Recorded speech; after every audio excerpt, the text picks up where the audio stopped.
خب بچه سلام به این ویدیو، خوش اومدید. این ویدیو رو گرفتم که بگم بهتون هیچ وقت ترایهارد نکنین. ترایهارد هم میکنین جلوی کیانوار ترایهارد نکنین.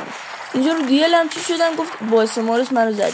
این خیلی رو اسمارس زنی بود. بعدش هم اینجا منو زد گرگلی بود، اسمش یادتون باشه. خب نکنین. فقط صدام باز کردم دیدم گفت میگه با اسمارس زدمش. خب باش منم گفتم اشکال نداره، صدام بس.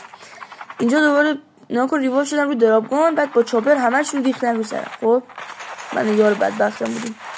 بعد اینجا ناکن یکی از اون ور استعمار همون گرگلی داره باز استعمار شده. من اول یکی از یاراشونو زدم با 47 گرفت رو منو کشت. گفتم آقا اشکال نداره، هر چقدر میخواین ترایات کنین، به آخر بازی هم که میشه که دیگه ریوایو نمیشی. من جای ریوایو میشدم. اینجا هم که یه بار دیگه ریوایو شدم اچ هم نیست، منو زدم ریوایو داشتم.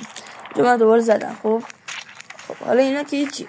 ناکن اینجا ریوایو شدم، گفتم روی ماشین ریوایو شدم که برم سمت جت با ماشین.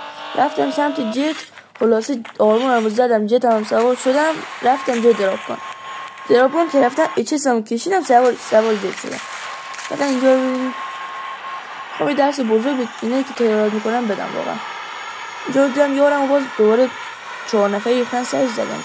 رفتم یه دور 360 زدم، اومدم گفتم باشه اشکال نداره ترایهارد کنم.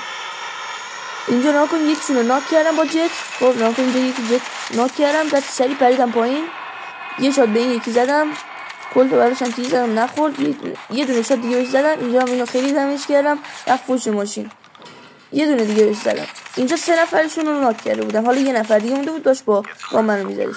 حالا اینجا ناکن اینجا اینو فینیش کردم که یه گانو خوب ازش بردارم. اینم دیارش شده ماشاءالله.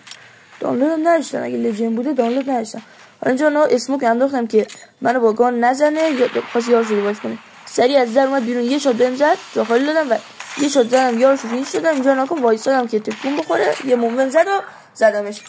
این ویدیو رو گرفتم که بهتون یاد بدم که ترایهارد نکنین. اگرم ترایهارد میکنین جلوی کیان ترایهارد نکنین.